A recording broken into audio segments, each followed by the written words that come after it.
Hey guys, welcome to FM Driving School. It's now nearing the end of January 2021. In our third lockdown, we're going to just about finish our lockdown. And if you're watching it, maybe lockdown's now finished and you're preparing yourself for your driving lessons and your driving tests.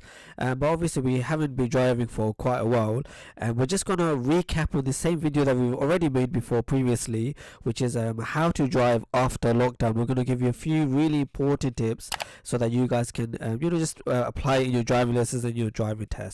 Don't forget guys to like, share and subscribe. But anyway, let's get straight into it. Make sure you have your face mask. It's so important unless you're exempt from it. As we've talked in our previous videos, it's going to be a law in Scotland, and there may even potentially be a law in England and Wales and Ireland and Northern Ireland, etc. So make sure you have your face mask and keep your distance between yourself and your driving examiner. Make sure if you're taking your own car, because as I said, maybe you've been practicing in your own car, so now instead of taking your driving instructor's car, you're going to take your own car. Make sure it's clean. The examiners can refuse to take the driving test if the car is not clean, and we've read articles about students being refused because they've taken their own car and they had loads of like junk at the back maybe. And also make sure if you're taking your own car, you fill it up, fill up the petrol tank. We're not saying fill up all the way, but have some petrol. Make sure it's not on a 0 or 1 bar or on the yellow light where it's showing it's almost empty, because even though it might have reserve miles in it, the examiner will not take their driving test if it's on the empty. And here's another really quick way of trying to analyze how the test is going to be or how the examiner is going to mark. Look through the driving test sheet. So just Google it. You'll find this driving test sheet.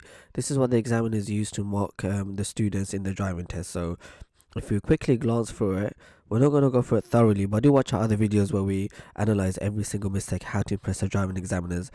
Well, let's just quickly glance through it. Here's the eyesight. They do an eyesight check. Here's a maneuver. So in regards to maneuvers, how do you hopefully not fail your driving test on your maneuvers? I'll say the common mistakes are blind spot checks, observations. For yourself, a quick method or a quick guide in order for you to do the driving test and not fail on the maneuvers is make sure you remember the reference points for the driving test. So if you are taking your own car or your driving instructor's car, your driving instructor should have taught you reference points in how to do the maneuver. Now, as a teacher, we're constantly having to go at students because they forget their reference points. So that's up to you to remember the reference points. So that's one big piece of advice I give you regarding the maneuvers. Alright, so what else? Control of the car, moving off, use of mirrors, signal. Let's say, I'll say to you, because the lockdowns are going to open up, there might be quite a bit of traffic on the road. So watch out for any crazy drivers. Make sure, so clearance and obstruction. So here, you're going to come across maybe a few meeting scenarios, especially if you got your test during peak times. So plan ahead, make sure you know what's happening. There's going to be a few crazy drivers trying to get their kids to school or go to work, or whatever the reasons.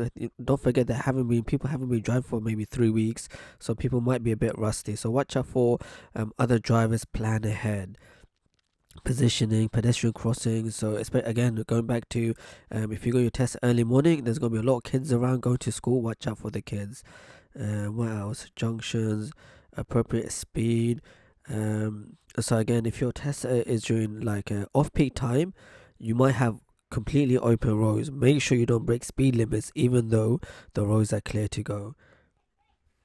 Okay, going back to the test itself, most students, if they're not taking lessons from a trained driving instructor, they don't realize the significance of observations, mirror checkings. Make sure you guys doing it thoroughly. Every time you change your speed, direction, going onto a new road, check your mirrors thoroughly. The examiners may pull you up a couple of times. Make sure you do your 6-point check. Also, when you're training to drive, your instructor should be guiding you through how to plan ahead. Okay, so watching how to react to other drivers, other vehicles, other road users, cyclists, pedestrians, which we just talked about. The reason why this is really significant is because you have to be able to react to situations, react to hazards that are happening on the road. Isn't that why you practice in your theory, hazard perception? Or you're going to practically feel it in your driving test, practically see it in your driving test. Now, as a good driver, as an experienced driver, you have to be able to react. Anyway, those are a few tips that we've given you. Hopefully, you guys pass your driving test. Good luck to everyone. Do watch our other videos where we go through thoroughly in details everything what we just talked about in this video. Don't forget to like, share, and subscribe. Thank you for watching.